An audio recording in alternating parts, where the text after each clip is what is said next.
श्री शिवाय नमस्तुभ्यम। नमस्कार दोस्तों, स्वागत है आपका अपने यूट्यूब चैनल पूजा और उपाय में। दोस्तों, वैशाख मास का पवित्र महीना चल रहा है। विष्णु भगवान को, माता लक्ष्मी को, साथ ही साथ भोलेनाथ को प्रसन्न करने का बहुत ही शुभ समय चल रहा है। बहुत पावन महीना माना जाता है। इस वीडियो में आपको पूज्य गुरुदेव पंडित प्रदीप मिश्रा जी की कथाओं से सुनकर समझकर 3 विशेष उपाय बताने वाले हैं, जो कि आप कभी भी कर सकते हैं। अलग अलग समस्याओं से संबंधित उपाय आपको बताने वाले हैं। अगर वीडियो पसंद आएगा तो वीडियो को लाइक, शेयर, सब्सक्राइब करिएगा, रिक्वेस्ट है। और कमेंट बॉक्स में हर हर महादेव या श्री शिवाय नमस्तुभ्यम ज़रूर लिखिएगा। आते हैं पहले उपाय पर। ये उपाय माताओं को, बहनों को विशेष रूप से करना है और ये उपाय आप किसी भी दिन पूरे वैशाख मास में कर सकते हैं। किसी भी सोमवार को, अष्टमी को, एकादशी को, प्रदोष को, मासिक शिवरात्रि, पंचमी है या फिर किसी भी दिन आपको समय मिले, किसी भी समय आप ये उपाय कर सकती हैं। ये उपाय करना है आपको आपके घर के लिए। आपके घर का मान सम्मान बढ़े, घर की उन्नति हो, घर की तरक्की हो, घर के लोग आगे बढ़ें, धन संपदा में कमी ना हो, धन में भी तरक्की हो। इन सब चीज़ों के लिए, अपने घर की खुशहाली के लिए, तरक्की के लिए आपको ये उपाय करना, जिससे घर की बढ़ोतरी होती रहे, बरकत होती रहे, वैभव बढ़ा रहे। आपको लेना क्या होगा? 3 शमी के पत्ते, 3 शमी पत्र ले लिए। अगली चीज़ जो आपको चाहिए होगी वो है चावल। अक्षत होते हैं, अखंड लेना है, टूटा हुआ ना हो। 3 अक्षत ले लेने हैं आपको। साथ ही साथ आपको 3 हरा मूंग जो आता है, हरे मूंग के 3 दाने ले लेने हैं और 1 लोटा जल अपने घर से लेना है, जो कि आपको शुद्ध जल उसमें भर लेना है। ले करके चले जाना है शिव मंदिर, शिवलिंग के पास। जब आप मंदिर पहुंच जाएंगे तो सबसे पहले आपको दर्शन होते हैं नंदी बाबा के, है ना। मंदिर से पहले सबसे पहले नंदी बाबा के दर्शन होते हैं, आगे वो रहते हैं। तो आपको नंदी भगवान के जो उनका उठा हुआ पैर है, वहाँ पर आपको श्री शिवाय नमस्तुभ्यम कहते हुए 3 मूंग के दाने चढ़ा देने हैं। ठीक है, हरा मूंग अभी आपने चढ़ाया है, मूंग के दाने आपने चढ़ा दिए हैं 3। और अपनी मनोकामना जो भी है, हमारे परिवार की सुख समृद्धि, उन्नति होती रहे, तरक्की बढ़ते रहे, धन संपदा का भावना हो, जैसी भी ये कामना वो कर लेनी है। आगे बढ़ना है। महादेव के शिव मंदिर की जो चौखट होगी, ये कब मिलेगी आपको, तो आपको चौखट के पास जो 3 अक्षत आपने लिए हुए हैं, वो श्री शिवाय नमस्तुभ्यम कहते हुए 3 अक्षत आपको दाहिनी तरफ चौखट पे रख देने हैं। अब आ जाना है आपको अंदर मंदिर में, वहाँ पर शिवलिंग के पास में। जब आप वहाँ पहुँच जाएंगे, सबसे पहले जो आपने 1 लोटा जल लिया हुआ है, वो 1 लोटा जल आपको शिवलिंग के ऊपर श्री शिवाय नमस्तुभ्यम कहते हुए पूरा जल शिवलिंग के ऊपर चढ़ा देना है। उसके बाद जो शमी पत्र आपके पास बचा हुआ है, उस शमी पत्र को आपको सीक्वेंस में चढ़ाना है। सबसे पहले आपको माता अशोक सुंदरी का जो स्थान है, उस स्थान पर आपको चढ़ा देना है श्री शिवाय नमस्तुभ्यम कहते हुए। उसके बाद ये जो बीच का स्थान होता है, कटी भाग और माता अशोक सुंदरी के बीच में खाली स्थान, उस जगह पर 1 शमी पत्र रखना है। 2 हो गए। तीसरा शमी पत्र आपको पार्वती माता के हस्त कमल को टच करना है, केवल टच कराना है, और उसके बाद शिवलिंग के ऊपर श्री शिवाय नमस्तुभ्यम कहते हुए चढ़ा देना है। इतना करने के बाद सारे आपने चढ़ा दिए शमी पत्र, आपको आपकी जो इच्छा है, कामना करनी है, वो मनोकामना वहाँ पर आपको व्यक्त कर देनी है। और आपके घर के उन्नति के रास्ते, तरक्की के रास्ते खुल जाएंगे। हर सदस्य उन्नति तरक्की करने लगेगा, घर में खुशहाली आ जाएगी। अब आते हैं अगले उपाय पर। ये उपाय है धन संपदा के लिए। नौकरी में तरक्की चाह रहे हैं, उसके लिए तब आप कर सकते हैं। व्यापार चलाना चाह रहे हैं, घर में धन का आगमन शुरू हो जाए, पैसे टिकना शुरू हो जाए, मतलब कैसी भी कर्ज मुक्ति चाहते हैं, कर्ज ना लेना पड़े, बढ़ोतरी हो, तब आपको मतलब धन से, पैसे से, रुपए से संबंधित कैसी भी समस्या है उसके लिए करना है, तो आप ये उपाय करना है आपको। किसी भी शुक्रवार के दिन, मुख्य तिथियों पर आप कर सकते हैं। शुक्रवार के दिन माता लक्ष्मी का दिन होता है, तो ये उपाय और भी आपके लिए बहुत शुभ होता है। आपके लेंगे 7 चावल के दाने, पूर्ण होने चाहिए, मतलब खंडित टूटे हुए नहीं होने चाहिए। 7 संपूर्ण दाने चावल के लेने हैं।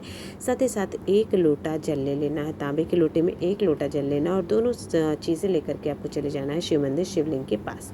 हो सके तो प्रदोष काल में करें, क्योंकि माता लक्ष्मी के पूजन का समय और भगवान भोलेनाथ का पूजन का समय होता है। अगर आपके इधर मंदिर में अलाउड हो तो शाम के समय करें, नहीं तो फिर आप दिन में भी कर सकते हैं। जब आप मंदिर पहुंच जाते हैं तो सबसे पहले आपने जो एक लोटा जल लिया हुआ है, थोड़ा सा जल आपको माता के जो कटी बाग होता है, हस्त कमल, सबसे पहले वहाँ पर क्रम का ध्यान रखिएगा। सबसे पहले माता के हस्त कमल पे आपको गोल गोल में थोड़ा सा जल वहाँ पर चढ़ाना है। उसके बाद थोड़ा सा जल आपको माता अशोक सुंदरी के ऊपर डाल देना है, थोड़ा सा वहाँ चढ़ा दिया, 2 जगह हो गया। और तीसरी जगह आपको सीधे शिवलिंग के ऊपर श्री शिवाय नमस्तुभ्यम कहते हुए बाकी का बचा सारा जल आपको वहाँ पर चढ़ा देना है। जल चढ़ा दिया। अब आपको दाहिने हाथ में अक्षत लेने हैं, यानी कि 7 चावल के दाने, और उसको सीधे आपको कहीं और नहीं, सीधे शिवलिंग के ऊपर अपनी इच्छा, मनोकामना, धन में, हमारे घर में धन का आगमन हो, धन समस्या दूर हो जाए, जैसी भी कामना है आपकी धन से संबंधित, वो आपको कामना वहाँ पर कहनी है और 7 अक्षत आपको वहाँ पर चढ़ा देने हैं। चौखट पे 2 मिनट बैठना है वहाँ पर महादेव की, और उसके बाद वो 7 चावल के दाने उठा लेने हैं। आपको उठा करके आपके अपने घर में ले करके आ जाना है। और शुक्रवार के दिन अगर ये उपाय कर रहे हैं तो वहाँ पर आपको माता लक्ष्मी की, आपके घर में जहाँ भी मूर्ति फ़ोटो रखी हुई है उस जगह पर अक्षत को रख देना है। उसके बाद आप रात्रि में, शुक्रवार की रात्रि में ये चावल को उठा लेना है और एक किसी भी लाल कपड़े में, छोटे से कपड़े में पोटली की तरह बना लेना है 7 अक्षत को। साथ ही उसमें आपको एक सिक्का भी डाल देना है, 1 रुपये का, 2 रुपये का, कैसा भी सिक्का डाल दीजिए। और पोटली बनाकर आप अपने घर में जहाँ पर भी हल्दी रखते हैं, हल्दी किसी डिब्बे में भर के रखते हैं, उसी में आपको वो छोटा सा पोटली जो अपने अक्षत की बनाई हुई है, हल्दी के डिब्बे में आपको वो ढाल के रख देना है। इससे आपके घर में लक्ष्मी माता की कृपा हमेशा बनी रहेगी। आपके घर से लक्ष्मी नहीं जाएंगी, धन का आगमन शुरू हो जाएगा बढ़ना, और जो फिजूल खर्ची होती है वो सब बंद हो जाएंगी। हर व्यापार, हर नौकरी, तरक्की चलना शुरू हो जाएगी। आ जाते हैं अगले उपाय पर। ये उपाय आप कभी भी कर सकते हैं, किसी भी दिन कर सकते हैं, किसी भी समय कर सकते हैं। समय की कोई निश्चित सीमा नहीं, किसी भी सोमवार को नहीं मिलता है तो आप ये उपाय कर सकते हैं। भोलेनाथ के हर उपाय आप सोमवार के दिन सबसे शुभ होता है, उन्हें भी कर सकते हैं।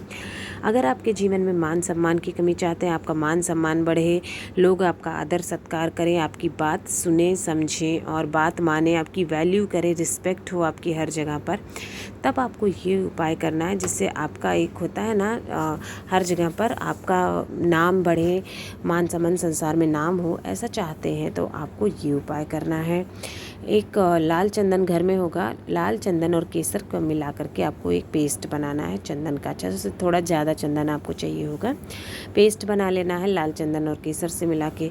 साथ ही साथ आपको 1 लोटा जल लेना है, तांबे के लोटे में शुद्ध जल। बस ये 2 सामान आपको लेकर के चले जाना है शिव मंदिर, शिवलिंग के पास में। जब आप वहाँ पहुँच जाएंगे, आपको क्या करना है, सबसे पहले जो लाल चंदन लिया हुआ है वो शिवलिंग के ऊपर उसका आपको अच्छी प्रकार से लेप करना है। ठीक है, अच्छी प्रकार से लेप लगाना है श्री शिवाय नमस्तुभ्यम कहते हुए। उसके बाद वहीं पर अपनी कामना, इच्छा जो है वो भी कहते जाना है और लेपन करते जाना है। अपनी मनोकामना, अपना नाम और गोत्र बोल के कहनी है कि हमारा मान सम्मान बढ़े, हर व्यक्ति हमारी इज्जत करे और हम अपने काम में सफल हों, कार्य क्षेत्र में तरक्की हो, कार्य क्षेत्र में मान सम्मान बना रहे, ऐसी कामना आपको करनी है। और थोड़ा सा चंदन जो आपने लेपन किया हुआ है, जितना चंदन आप निकाल सके उतना चंदन आपको उसी कटोरी में निकाल लेना है।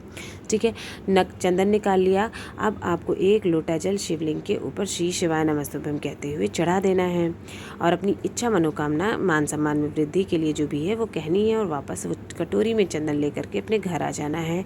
आप जहाँ भी कार्य क्षेत्र के लिए जा रहे हैं, ऑफिस के लिए, नौकरी के लिए, व्यापार के लिए, कहीं भी जा रहे हैं और आपका बहुत महत्वपूर्ण दिन है या ऐसे भी है, तो आप ये चंदन 2 अपने मस्तक में लगा लीजिए, छोटा सा टीका, और छोटा सा टीका अपने कंठ में यानी गले में लगा लेना है। 2 जगह पर इस चंदन को टीका लगा लेना है और चले जाना है। आपका वो काम सफल होकर रहेगा, आपके कार्य क्षेत्र में तरक्की होगी, आपका मान सम्मान बढ़ेगा।